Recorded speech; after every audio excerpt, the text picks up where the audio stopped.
Jaya Shriman Narayana. Jaya Bhagavan Shri Krishna. Jaya Shri Guru.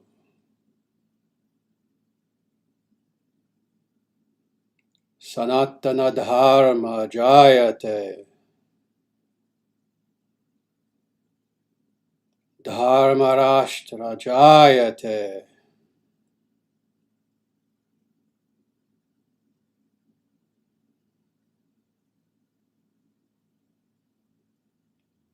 Om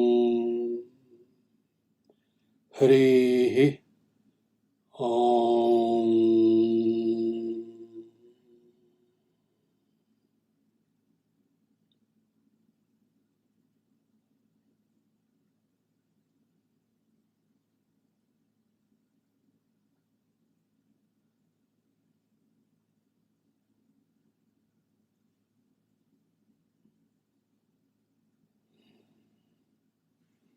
Namaste, everyone.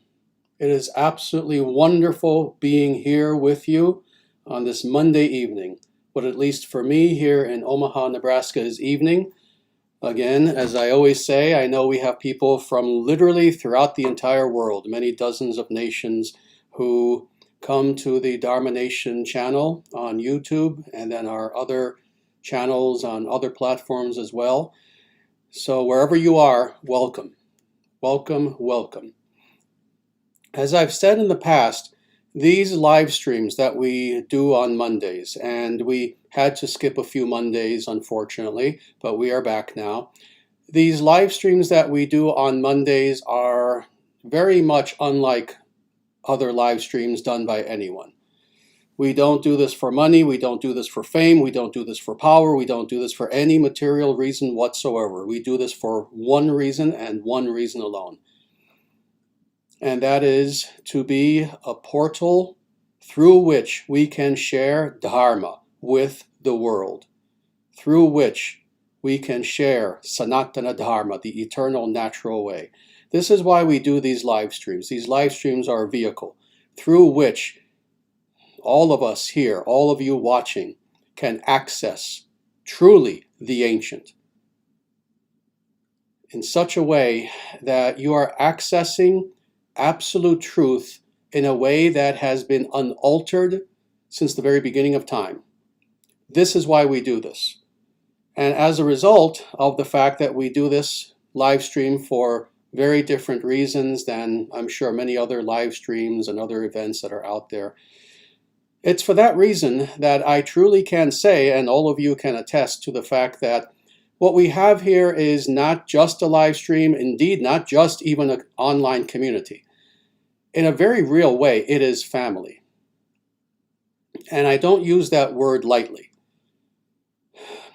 This truly is family. For those of you who come here repeatedly and are here for very sincere reasons and listen to these teachings and try to incorporate these teachings in your life and try to practice these teachings with all humility and sincerity and enthusiasm, you are truly part of our family. Indeed, you are part of my family. You are my family.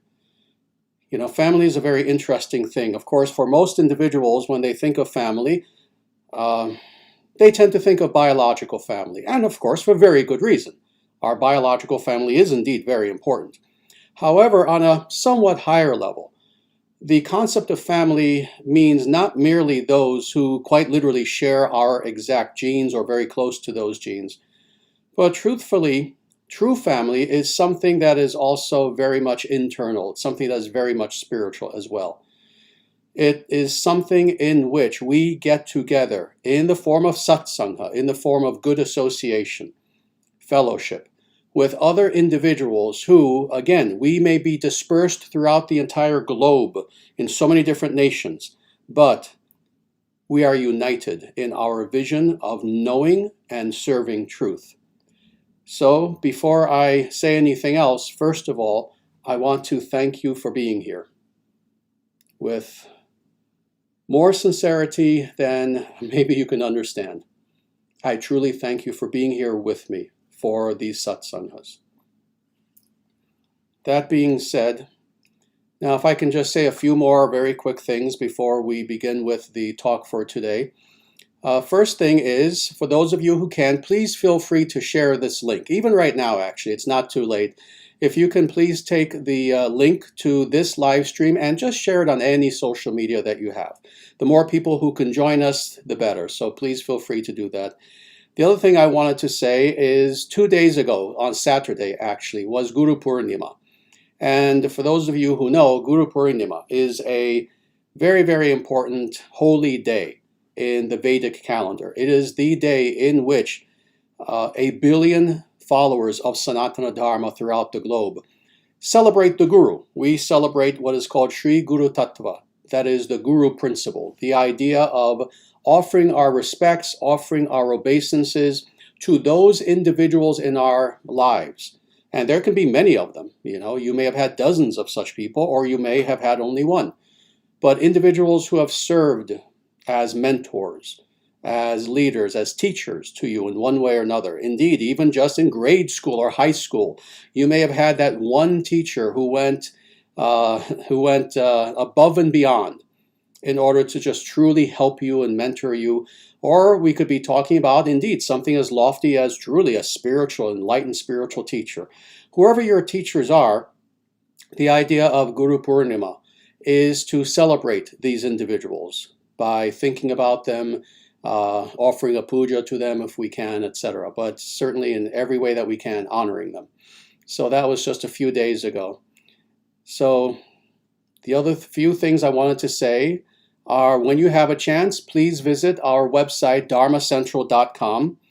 And Dharma Central is the main website for the International Sanatana Dharma Society, which is the movement, the organization that is sponsoring this live stream and which I am a servant of. When you're there, please feel free to join our email list. You'll see that you can join an email list, and in that way, if you give us your email address, etc., we can stay in touch, send you an update once in a while, which honestly we don't do very often at all. Indeed, a lot of people have been asking us, when are you going to send us an update? And I promise we will, actually, as soon as possible. It's just a matter of, we need more volunteers. The volunteers that we have are kind of strained to capacity, doing so much as it is. But we're hoping to send out some announcements in the near future. But please feel free to join that email list. The other thing is, when you're there at dharmacentral.com, if you feel so inspired to do so, please consider becoming an official monthly tithing member of the International Sanatana Dharma Society. Again, that is the movement that sponsors this live stream, as well as many, many other activities that we do. The other very last thing that I want to say before we get into the talk is that, again, I've been saying this in the past, and I have to keep saying it. Our latest book, Introduction to Sanatana Dharma, is doing, again, extremely well. It has become easily our very best-selling book. Introduction to Sanatana Dharma is truly exactly what the title says. It is a wonderful introduction to Sanatana Dharma for those individuals who either know nothing. So if you have someone who you would like to introduce them to this Vedic path, but they know literally nothing, this is the book that will help them. And indeed, I have actually had feedback from individuals who have been followers of Sanatana Dharma for years, and they still have learned enormous, tremendous things from this book. But when you have a chance, please get it. It's available. I'm sure someone will eventually put up the link to the book, but it's available on Amazon. If you just type in the name Introduction to Sanatana Dharma, you can type in my name as well if you want. But again, please get the book. It's very inexpensive and a very good read. So all that being said, now we're going to get into our talk, and our talk is entitled Engaging in Devotional Service. And let me first, before I jump into the talk, explain a little bit about why I chose that title. The term Bhakti is one of the most important terms in both Vedic philosophy as well as in yoga as well. The yoga system, meditation, Vedanta, etc., etc. The term Bhakti can be translated in several different ways. The easiest translation is devotion. Devotion. This is quite literally what bhakti means. I personally have translated it in a more yogic sort of way, a more philosophical way, as devotional consciousness. And when you see my writings, you'll see how that's a good translation philosophically, because that truly is also what it's pointing to. Others, including the truly wondrous, amazing guru, A.C. Bhaktivedanta Swami Prabhupada, translated bhakti as devotional service, so thus making it more active, more practical as well. And I like that term as well very much, because it's accurate. It is indeed accurate, looking at bhakti again from a somewhat more practical and a very active sort of perspective. So devotional service is indeed a direct translation of the term bhakti. So what we're going to be talking about today is we're going to be looking at two verses from the Vedic scriptures, and these two verses talk about indeed how one is to engage in devotional service toward God. Now, interestingly, before I go on to look at these two verses, one thing that you'll see about these two verses, and they're from completely different places, but yet the theme is extremely similar. You would almost think that this is literally one verse following another in a specific book, but no, they're actually from two completely different books. But one thing that is very interesting that ties together both of these verses is that they don't talk about devotional service in a radically practical sort of way, meaning, oh, what does devotional service mean? It means you do A and B and C, and you pick up your hammer and you do this. Not in a very technical sort of way like this.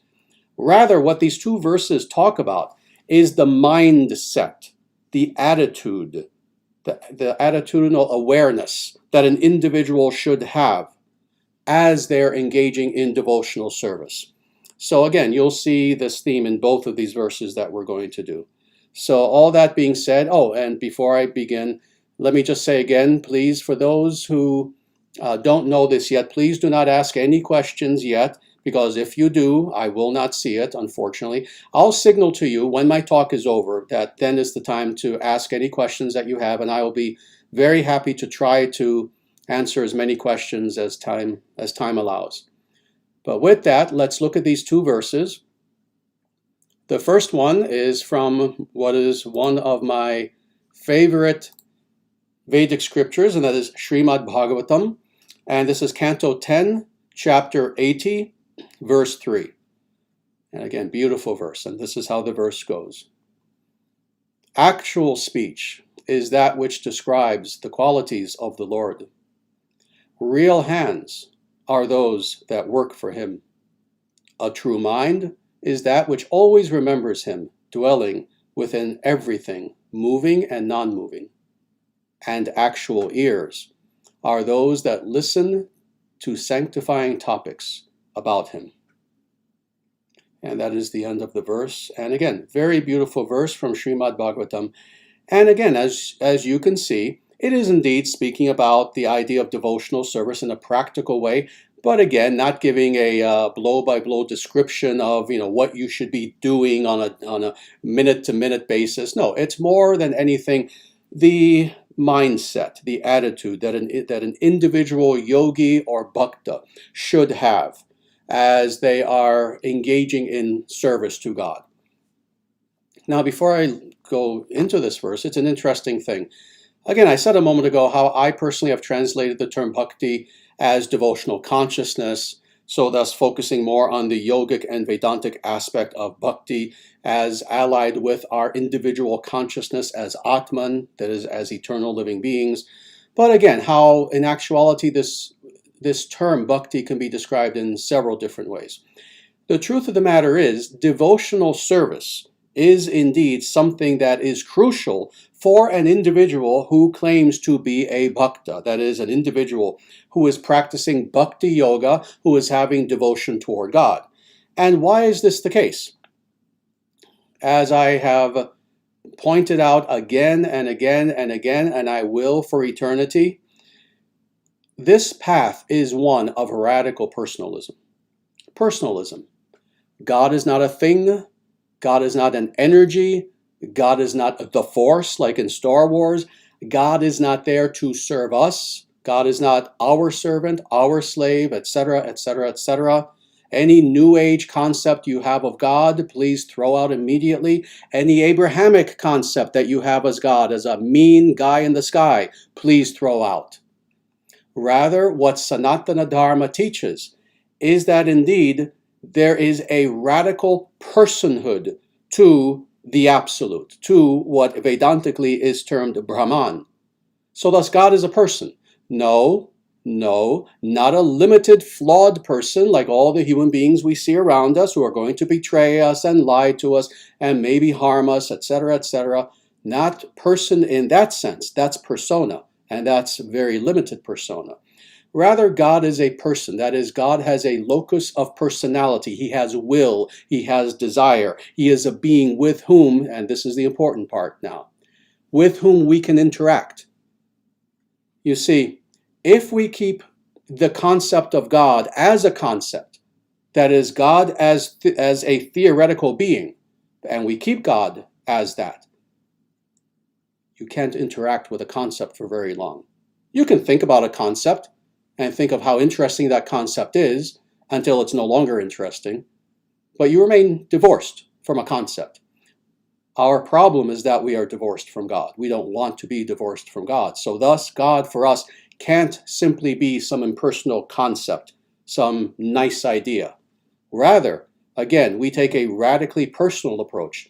God is a person who I wish to know, who I wish to interact with, even more closely, even more intimately than I would interact with my parents, with my children, with anyone who I'm very close to. We wish to interact with God radically, personally. This being the case, this is why the concept of devotional service is very important. Because again, what does devotional service even mean? Well, when you love someone, again, not a statue, not a concept, but a person, you wish to serve them. No, you don't want to be their slave. This is not what we're saying. You wish to serve them. You serve your children because you love them. You serve your beloved, your husband, your wife, because you love them. And you do so freely and lovingly, and it gives you joy to serve the interests of those individuals who you love. Well, this is the very same approach that we take with God. So thus, when we speak of devotional service, now we can begin to understand those two words, devotional service. We wish to serve God, no, not as God's slave. You see, what is a slave is an individual who has no choice in the matter. They are sold to someone, and contrary to their will, they are forced to be a slave to that person. No, that's not what we're talking about. Again, in the same way that you serve those who you love, you serve your nation, you serve a higher ideal, etc., you do so freely and with dedication and with what? With devotion. This is how we serve God. Freely. Indeed. Indeed. Not only does not God want us to be his slaves, but the nature of this world makes our serving God actually something very difficult to attain. We need to perfect ourselves to even become devoted servants to God. So this is the idea of devotional service, is that it is something that is a loving exchange between ourselves and God. Now, all that being said, let's dive into this verse. Actual speech is that which describes the qualities of the Lord. Oof. That one little clause alone, let me tell you, I can talk about for an hour, because of course, what we have now, and for the last increasingly for a very long time actually, with the birth of the press and the birth of newspapers, and then the birth of radio, and then television, and now the internet. Increasingly, we have individuals who have the ability to have their speech, their opinions, their ideas, their neuroses magnified and amplified for the whole world to hear, unfortunately. And of course, some speech is good. Some individuals on the internet who you will see or hear or read their opinion, some of them are quite intelligent. Others are just a waste a waste of speech. Well, we all speak. And by speak, of course, there are those individuals who are mute. You understand what I'm saying. We communicate in one way or another, through writing in whatever way.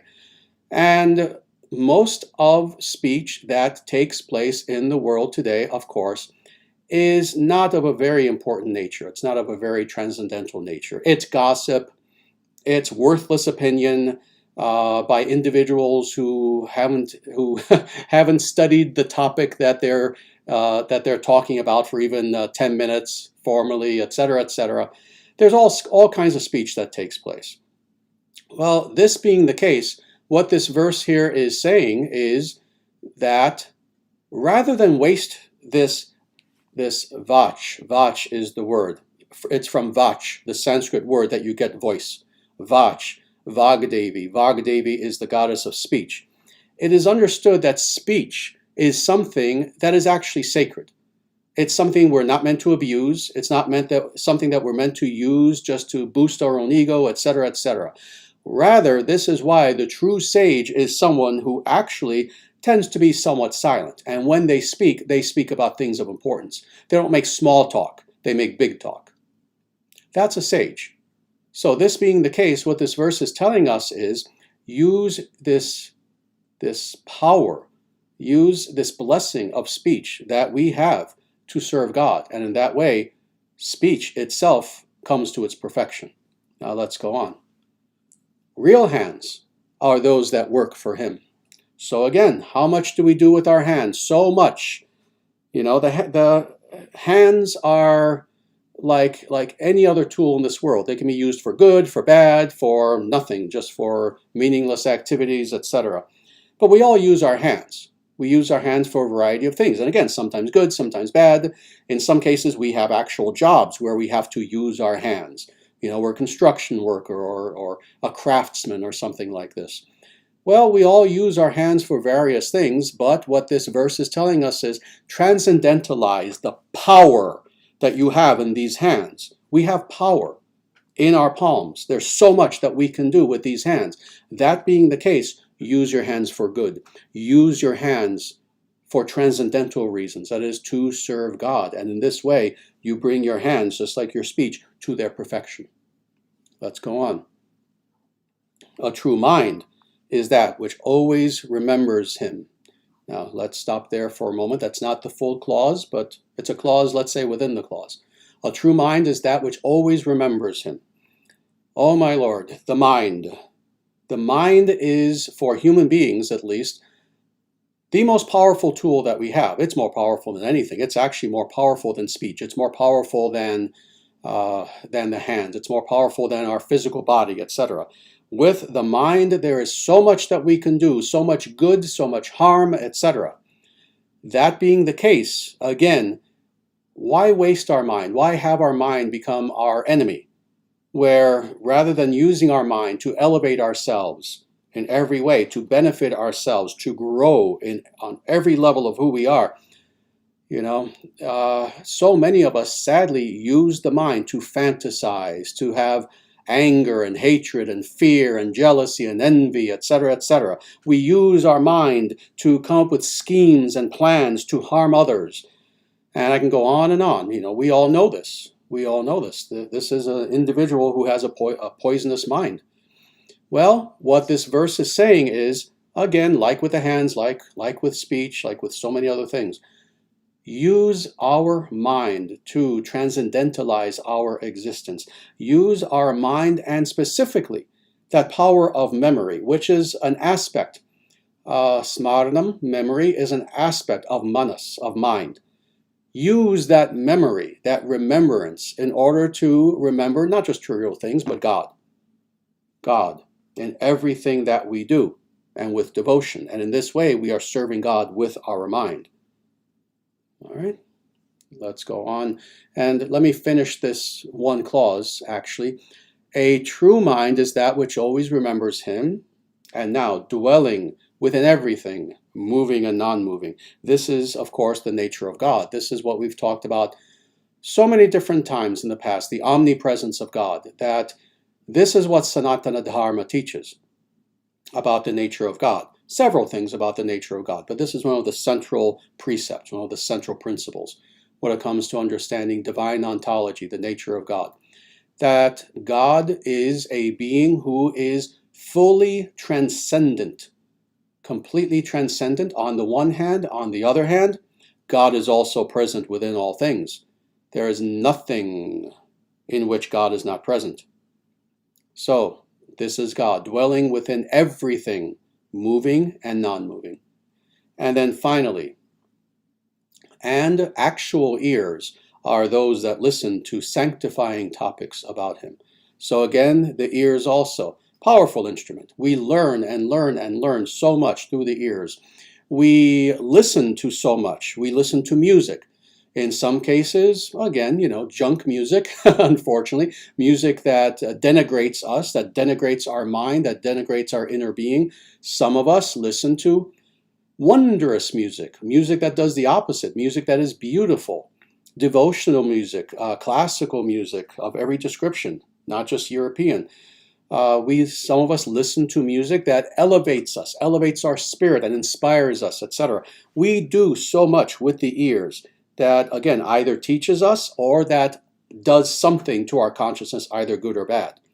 This being the case, again, this powerful instrument also of the ears also can be used to render service to God. And how? By listening to sanctifying topics about him. So what is happening right now is a perfect example of this, of course. What is happening right now?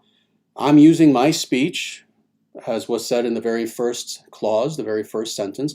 I'm using my speech right now to serve God, to render devotional service unto God. And what are you doing? You're using your ears also to hear these divine topics and thus again elevate yourself. Very good. All right. Let's go on now to this second verse, which is a very similar sort of verse. And again, it's from a very different place.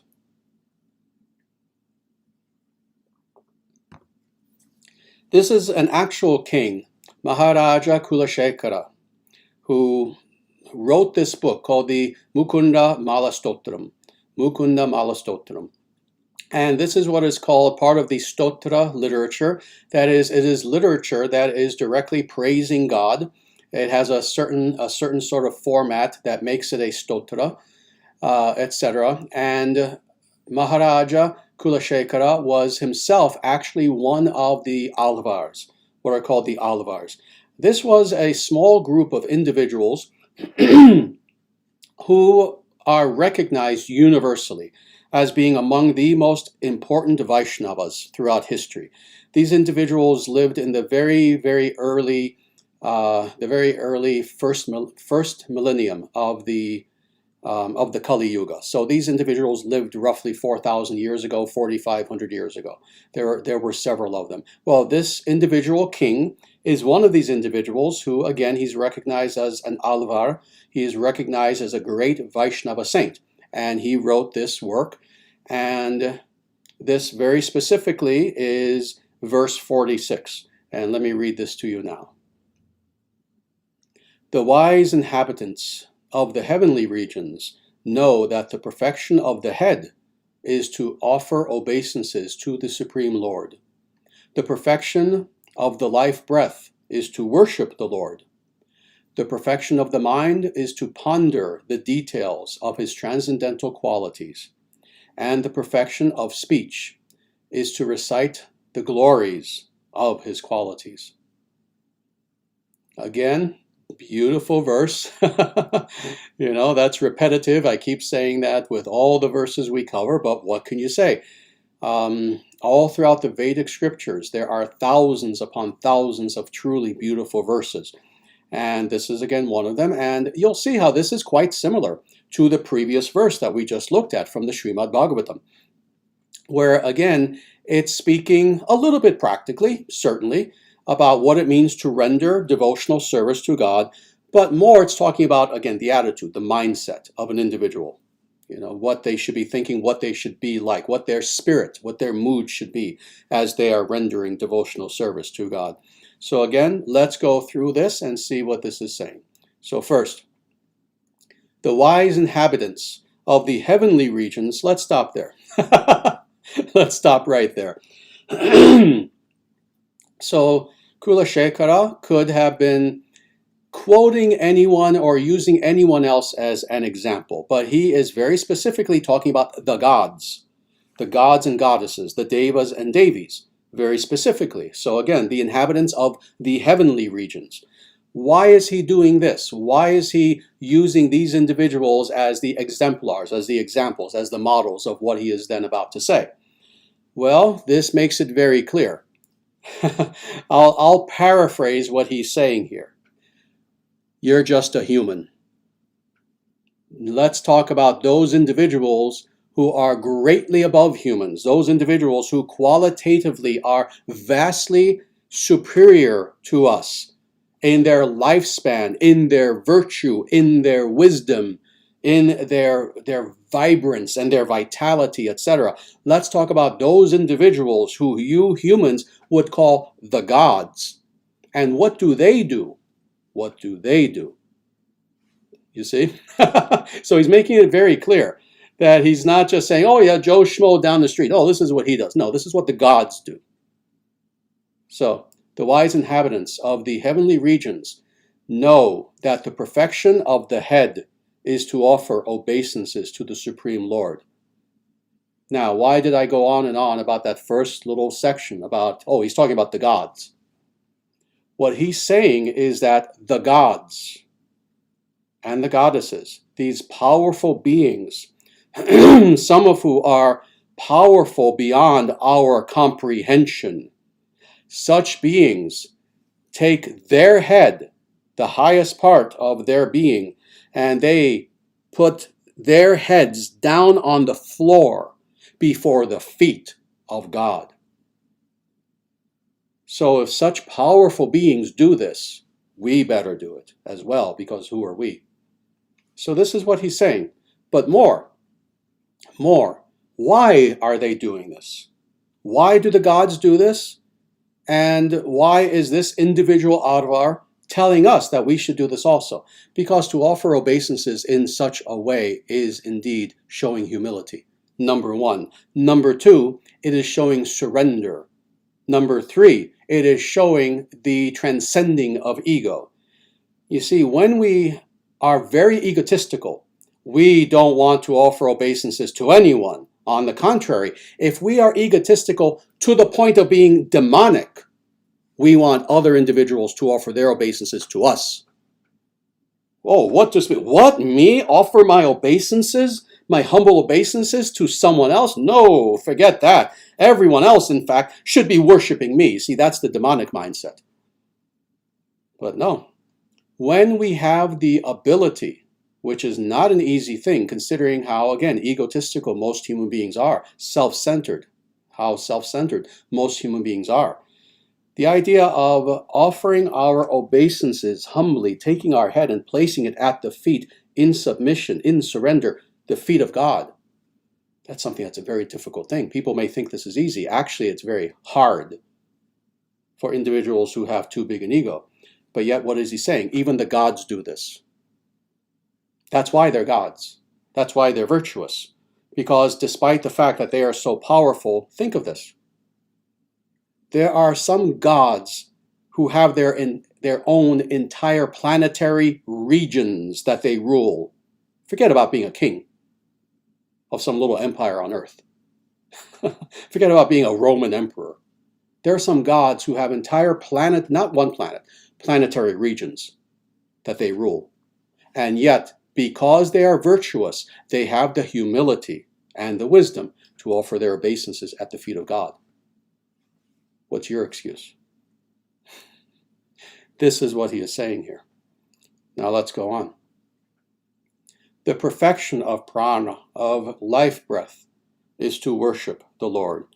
So each of us has prana. Each of us has this life force that is within us. And this is something that, while it is indeed true that it is the Atman that is the source of this life force, we're talking about something a little bit different. That's why this is translated as life breath or prana. In other words, our vitality, our vitality. So the perfection of our very vitality itself is to worship the Lord. In other words, all of us have some degree, some level of vitality or another. Some of us have more energy than others, etc. Some of us have a very big storehouse of energy. Some have a little bit less. However much we have, the perfection of that vitality, of that life breath, is indeed to engage in devotional service toward God in the form of worship of God. So thus to engage in puja. Puja means literally worship, but puja meaning either ritual worship, that is having an altar and offering things on a daily basis at the feet of God on the altar, or even just within our own minds. Indeed, for advanced yogis, many of them, they will still do an official puja once in a while. But the truth of the matter is, it is when they are steeped very deeply in meditation that within they are worshiping God visually within, and it's an actual meditational sadhana that they engage in, etc. But in any case, this is the perfection of what it means to even have energy, to even have vitality, is to use such energy, not just to waste it, but rather to worship God directly. Now let's go on. The perfection of mind is to ponder the details of his transcendental qualities. So again, this is kind of echoing what was said in the previous verse, but with a little bit of important nuance here. Because in the previous verse, mind also was mentioned, but again, here it goes a little bit deeper actually. So let's look at this for a moment. Indeed, we all have a mind. The perfection of that mind is to ponder the details of his transcendental qualities. Now again, this gets back to what I began saying, I believe, before we even began speaking about these verses. So you see how, again, this is all connected. God as person, God as person, God as person. We are to use the mind to focus, to ponder God's transcendental qualities and God as a person. So again, to ponder the details of his transcendental qualities. That is, what are the attributes of God? What are the actual attributes of God? Etc. Now let's go on to the very last of the clauses here. And again, this is kind of echoing what was said in the other verse. And the perfection of speech is to recite or to chant the glories of his qualities. So again, this is why we have the power of speech, not just to waste our time and other people's time just spewing our little opinions on everything on earth that we have very little knowledge of, etc., etc. That's not why we have this power of speech. This power of speech, like all the powers that we have individually, these are sacred gifts. Please keep this in mind always. And this also helps to give us gratitude toward God, toward the gods, toward so many higher beings that we find ourselves where we are. Any power that we have is a gift. If you can walk, and some people can't, but if you can, that's a gift. If you can see, that's a gift. If you can speak, that's a gift. If you have any health, even indeed if you have health problems, if you're still alive, that's a gift. Every power that we have, big and small, is a gift from God. And the way that we show gratitude toward God is to not use these gifts in a selfish manner, but rather selflessly, to give back to God. You know, you hear this all the time from secular individuals who, you know, they're virtue signaling. Oh, give back. Don't forget to give back. Give back. And, you know, what they're talking about is a form of charitable socialism in a way. You know, again, it's kind of virtue signaling. The true sense of giving back is to understand that being who is the source of all our gifts to begin with. And that's God. And if we are ultimately going to, quote, give back, unquote, we should give back to the source of all of our gifts. We should give back to God. So again, this is how we render devotional service. So in this case, again, using speech. How do we use our speech in such a way that we are indeed giving back to God? by chanting the glories of what? His qualities. Again, God is a person. God is not a thing. God is not an object. You're an object. I'm an object. God is not a thing. God is not an object. God is the subject, the radical transcendental subject and first subject of all subjects, the source of all subjects. That is God. So thus, we are to recite the glories of his qualities. That is, all of the qualities that God has. And in that way, meditating upon those qualities, little by little, we are influenced by those transcendental qualities of God, and we elevate ourselves internally in every way. So, two very beautiful verses from the Vedic scriptures, and with that, we will stop there. Thank you very much for listening to my discourse, and we have a little bit of time left. If you would like to ask any questions, now is the time. Please feel free. And we do have a nice amount of time, so I will do my best to answer as many questions as I can with the time that we have.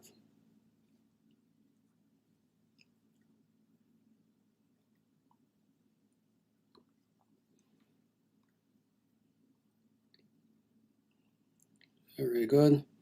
I see one very nice, interesting comment here. Hail to you, Acharya, from the north of Sweden. Hail the gods. Likewise to you. Thank you so much. We have quite a few devotees in Sweden, actually. So thank you so much for watching us from Sweden.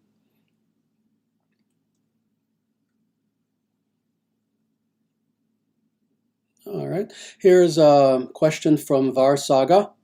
Namaste, Acharyaji. Excuse me. Are Lord Hanuman and Sun Wukong the same entity? I believe in Buddhism there are mantras toward Sun Wukong. Yes, they are indeed the same being. They are indeed the same being. This being is sometimes considered to be a monkey god or a monkey king, etc. I believe he's especially known and popular in China. That is indeed Hanuman. It's just, again, the Chinese version. See, this is the nature of Sanatana Dharma, that at one time, Sanatana Dharma was the foundation of all world culture. And I mean all world culture that was positive. You know, there have always been some cultures that were negative, that were dark, etc. But of all those cultures of the truly ancient world, meaning, 4,000, 5,000, 6, 10, 20,000 years ago, of all of those positive and good cultures throughout the world, the foundation of all of them, without exception, was Sanatana Dharma. And just looking at the linkages alone between so many of these ancient cultures, that's something we could do literally for days and days and days. Looking at the Vedic influence over all of ancient European culture, Chinese culture, Japanese culture. Indeed, the Vedic gods to this day are worshipped in Japan, in Southeast Asia, in China, in Mongolia, etc., etc., etc. Indeed, Lithuania, in Europe, etc. I'm going a little bit too detailed because this is something that I'm very enthusiastic about, actually, looking at ancient Vedic influence throughout the rest of the world. But indeed, this being is indeed Hanuman, but he's just the Chinese version of Hanuman.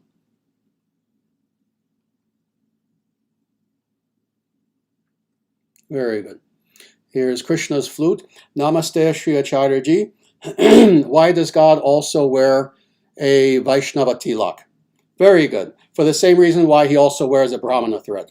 For the same reason why, and you can actually have many, many examples. Does God need to do these things? Oh, absolutely not. But at the same time, what he is indicating to his devotees, and I'll state this very simply, I can actually go into this in a very deep metaphysical way. Why God, who obviously doesn't need to wear tilak, doesn't need to have a Brahmin thread, etc., why he does anyway. But let me just say this, I'll state this in a very, very simple way. He is indicating to his devotees that, yes, you are in the right place.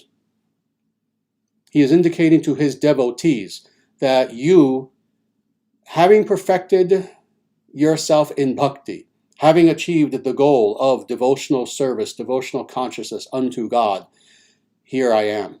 And in the same way that you are wearing tilak, I am wearing tilak to indicate that, yes, you are in the right place.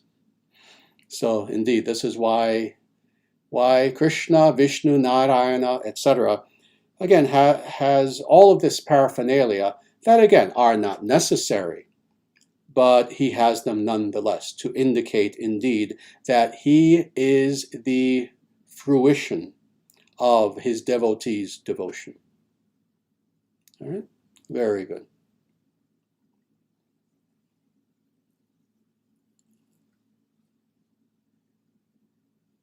Very good. All right, here is Sri Ram, and very nice question here. Namaste, Acharyaji. Wonderful to see you in full spirits again. Thank you very much. Is bhakti the same as renunciation of the fruits of action? Excellent question. Excellent question. No, they are not exactly the same. They are not exactly the same. Let me state it this way.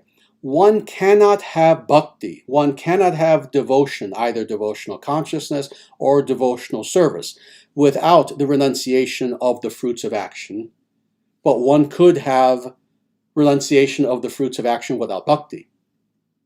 So, of course, what is an example of the latter? Well, we have individuals who are Advaitins, who indeed have the ability to have tremendous detachment, but without devotion, where their goal is not, as we've been talking about with these two verses, their goal is not devotional service unto the Supreme Personality of Godhead, with the Advaitins, with the impersonalists, well, are sometimes called the Mayavadis in a more polemic sort of way. I don't like the term Mayavadi because it's polemic. It's kind of insulting, even though philosophically it's accurate.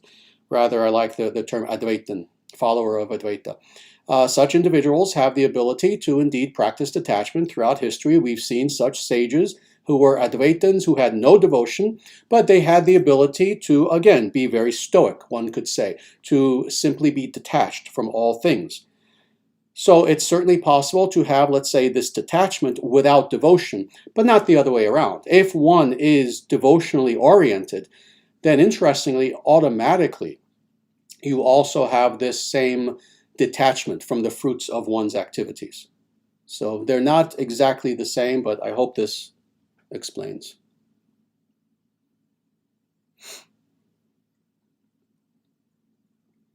Very good. Here is a question from The Way. Hello, Acharya. I'm having a difficult time understanding how free will and predetermined ages can both simultaneously be true. How can I resolve this? Thank you. Oh, very good question. Very good, very philosophical question. The idea of free will, or let me state it this way, of there not being free will on the part of the individual simply because there is some sort of external constraint or another in a limited capacity toward that free will. That therefore renders the agent devoid of free will. Now, and I'm not speaking just to you, The Way, I'm speaking to anyone out there. If anyone out there has any philosophical acumen, you can hear in the exact wording of my statement, which again is the statement that some anti-free will people would say, you can see the flaw that is there as I stated it. But let me go a little bit deeper and explain this. The concept of free will, and many people have this stereotype that, oh, what free will means that one's will is unencumbered by anything in all of creation for all of eternity. That only God has. That only God has. Any other living being, indeed, does have free will.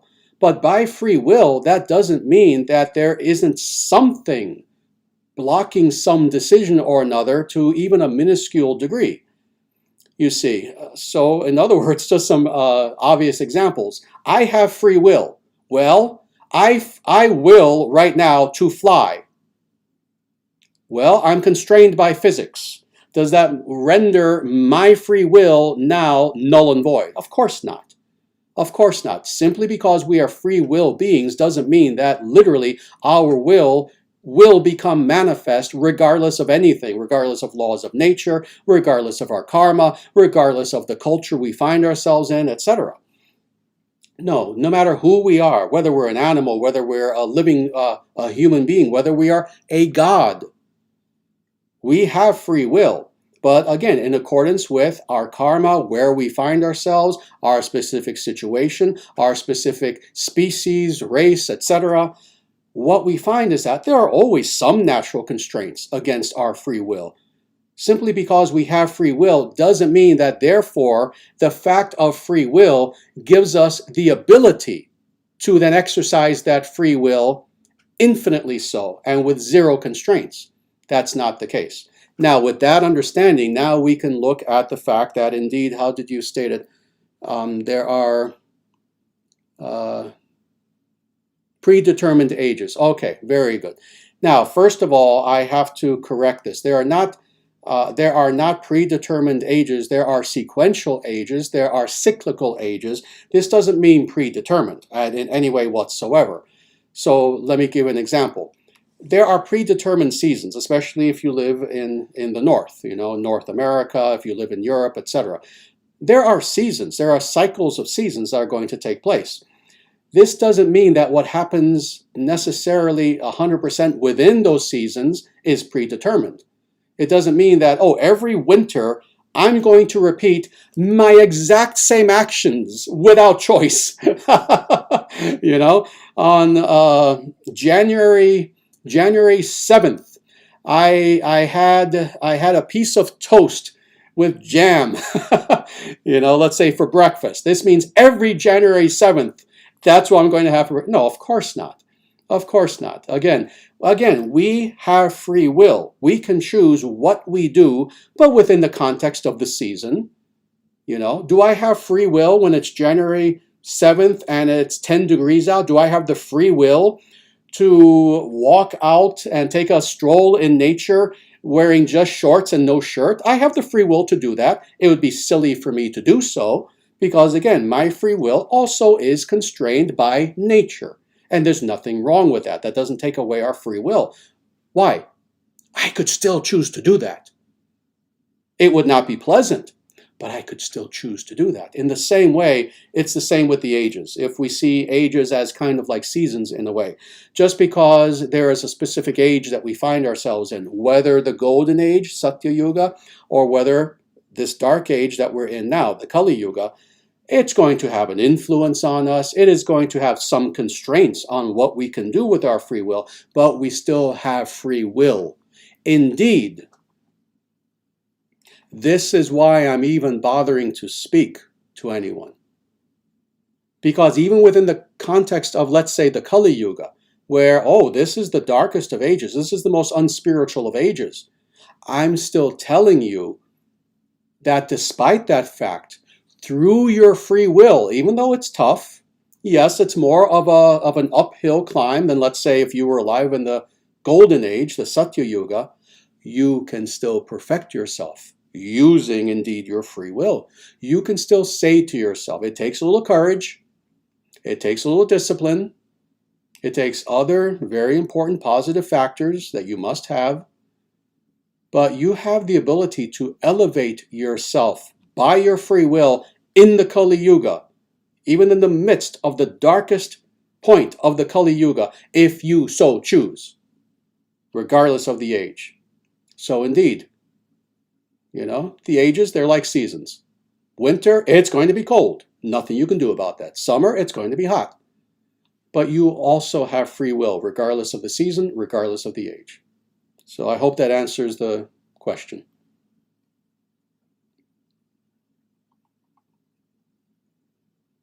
Very good. Hi, Sri Acharya, how do you deal with misanthropy in the Kali Yuga? You have to be more specific than that. You have to maybe give some examples. The way you would deal with misanthropy in the Kali Yuga is the same way that you would in any other age. And that is, you avoid it as much as possible, both in yourself and others. But again, if you can be a little more specific, and if I see an update to your question, then I'll certainly answer that in more detail.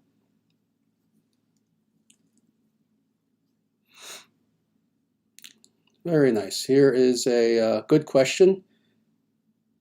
Interesting name, War Machine 800. I will definitely answer this question. Thank you for all of your wonderful live streams. Absolutely my pleasure. Thank you for being here. We missed you the past couple of weeks. Likewise, very much likewise. Do we have any influence over our reincarnation, and is it possible to remember our past lives? Yes and yes. Absolutely. Yes and yes. Indeed, I've had to explain this to people quite a few times.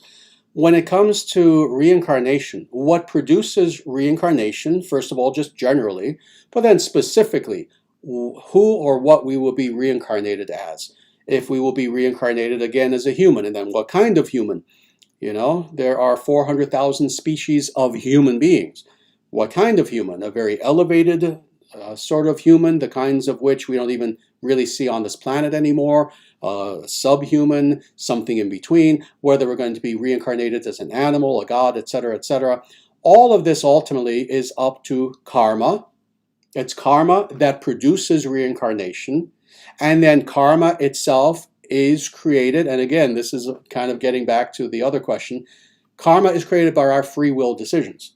So indeed, we ourselves determine how we will be reincarnated. No one else does. We determine if we're going to be reincarnated as a god or as an ant or anything in between. So yes, that's the first part. And then you ask, is it possible to remember our past lives? Yes, possible, but not easy. Not easy. Indeed, like with so many spiritual topics, and especially when they become tainted by New Age thought, I guess you would call it. I don't really see a lot of thought in the New Age phenomenon. But when it becomes tainted by New Ageism, let's say, a lot of people tend to think that spiritual attainments are very, very cheap and easy.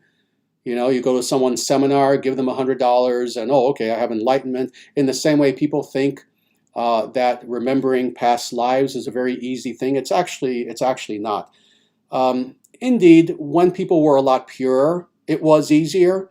Now, considering how badly our minds have been contaminated in the Kali Yuga, increasingly it's become very difficult for people to remember a lot of details about their past lives. People will have glimpses, absolutely. You can have glimpses in a dream. You can have glimpses in meditation. You can have glimpses even just relaxing your mind, almost daydreaming, and you'll have suddenly these images come back to you. And they will be little glimpses of past lives. For individuals, of course, who are more spiritually advanced and who seriously practice spirituality on a day-to-day basis, it does indeed become easier for such individuals to remember much more detail about their past lives, etc. So it is indeed possible. This leads to the second factor, let's say, that I want to discuss about remembering past lives. The question is, what is the purpose in remembering past lives? You see, for most people, of course, it's just titillation. It's just kind of a fun thing. It's like a parlor trick. It's like playing with a Ouija board. It's something that people are just curious about. They want to have some interesting experience. But then for other individuals, it is something more serious. You know, they know, for example, that they've suffered some sort of trauma and they can't attribute it to anything in this life. So they start to think, oh, it must be from some past life. And that could very well be the case. They could be correct about that. So they'll try to remember their past lives in order to heal some trauma that's there, etc. For other individuals, it's much more spiritual, and that is they want to remember past lives in a somewhat more detached sort of way, so that remembering details about who they were and their activities in the past can help them to advance spiritually even more in this life. That certainly is the best motivation, the best reason for remembering past lives. And then let me sum this up by saying this. The best way to remember one's past lives, and again, especially those things that will be helpful to you today, is to just allow such memories to come to you naturally. Don't have that be your goal in growing spiritually. Rather, have it be your goal, and this sums up the talk for today.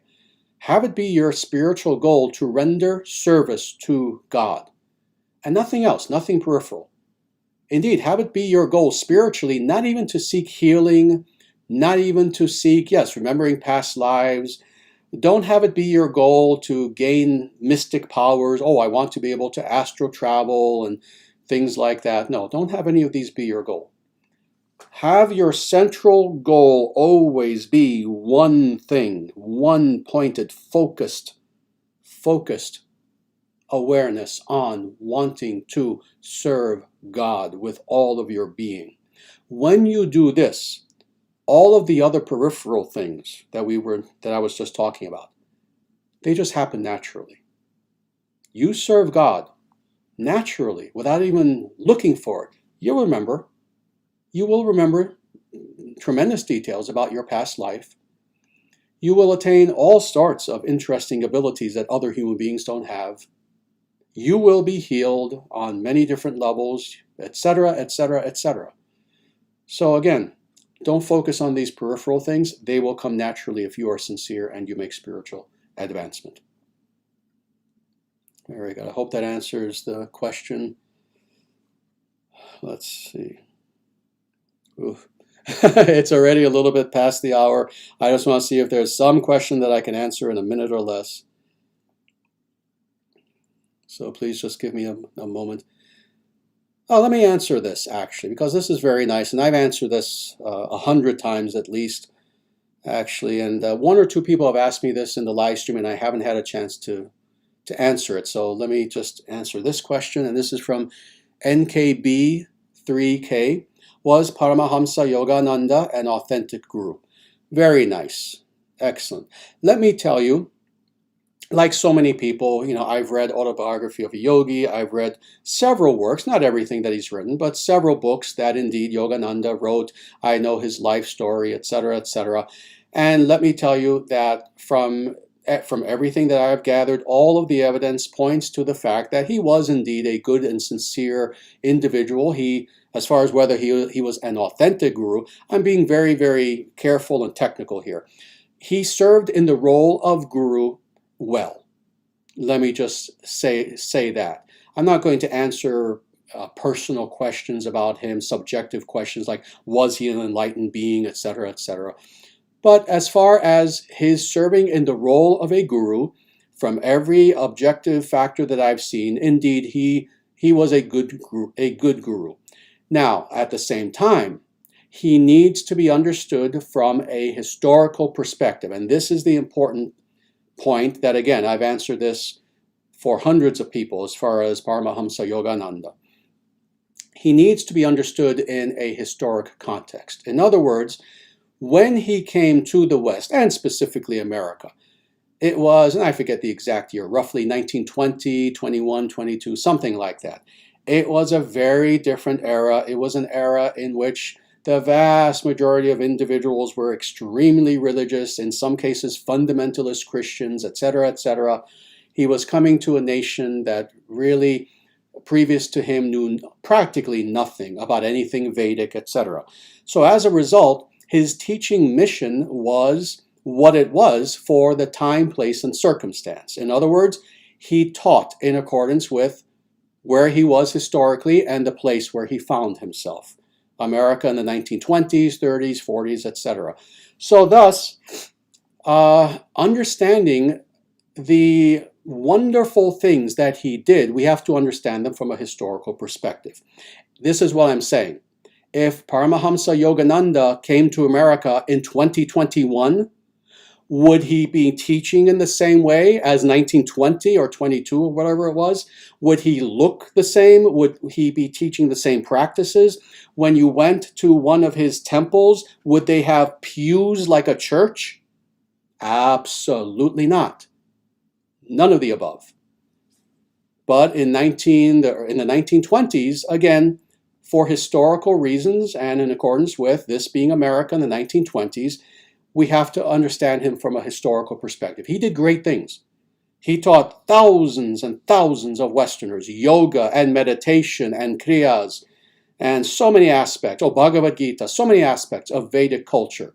So many tens, maybe hundreds of thousands of people who otherwise would not have heard about any of these things. So what Yogananda did was great. Now, being intelligent individuals in 2021 who now have had hundreds of gurus, and more importantly, Prabhupada, the most authentic guru ever to come from India to America. Now, so many years after Yogananda, that we have true access to everything Vedic temples everywhere, all the intricacies of Vedic sadhana and the scriptures, etc., etc. Are we in 2021 to practice yoga or Vedanta or anything Vedic in the way that Yogananda was forced to historically? Absolutely not. It would be silly. It would be silly to, again, have a temple where you make it look like a church, etc., etc. So from a historical perspective, we appreciate Yogananda and what he did. But what we are following is something that he was not able, and not his fault, again, he had no choice, something he was not able to teach in its full authenticity. Well, now we have the ability to practice Sanatana Dharma 100% authentically, because we now have access to everything. It's been 60 or 70 years since Yogananda left the planet, and so much has changed since then. So I hope that answers the question. I personally have tremendous respect for Yogananda. But again, as far as following someone's teachings, follow someone who wasn't forced to compromise. Again, he was forced. He had no choice. He was a hero. Rather, follow the teachings of individuals who now, in the many decades after Yogananda, have been able to teach purely. Very good. All right, with that, I already went a little bit over time, and I apologize tremendously to all those individuals who, I know there were many more questions and I just didn't have a chance to get to them. Please join us again next Monday and ask your questions again, and maybe I'll see them a little bit sooner and I'll have time to answer them. But thank you again, everyone, for being here with us for this online live stream satsanga. Please join us again next Monday. And again, just to repeat a few things very quickly. When you can, please visit our main website, dharmacentral.com. And there you'll find many resources. You'll find many of our books that are available there. When you have a chance, go to Amazon and just punch in the name Introduction to Sanatana Dharma and get this book, especially both for yourself, but also as a gift for others. This is a perfect gift, actually. Not expensive. It's not a very big book. I think it's about 160 pages, but it is the perfect introduction to the path, the tradition known as Sanatana Dharma. When you're at Dharma Central, please join our email list. And when you are there also, if you look on the menu, you'll see an area that talks about membership. Please feel free to become an actual monthly tithing member of the International Sanatana Dharma Society. In that way, you help us tremendously. You help us to continue doing these live streams and so many projects that we have going on. Only my closer students who are very, very active, they know the full extent of the projects that we have planned, that we are presently doing, but that we also have planned for the immediate future and the long-term future in bringing Sanatana Dharma to this world. Indeed, let me tell you, we have plans extending hundreds of years into the future that we intend to see fulfilled. But we can only do this with your help. So please become a member of the International Sanatana Dharma Society. With that, I thank you again from the bottom of my heart for being here and being part of our family. Join us again next Monday.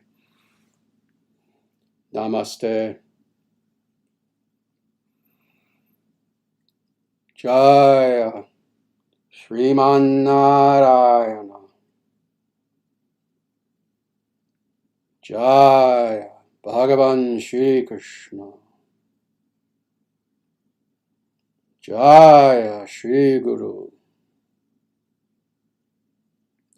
Sanatana Dharma Jayate. Dharmarashtra Jayate. Victory to Sanatana Dharma. Victory to the Dharma nation. Evam bhavatu. May it be so.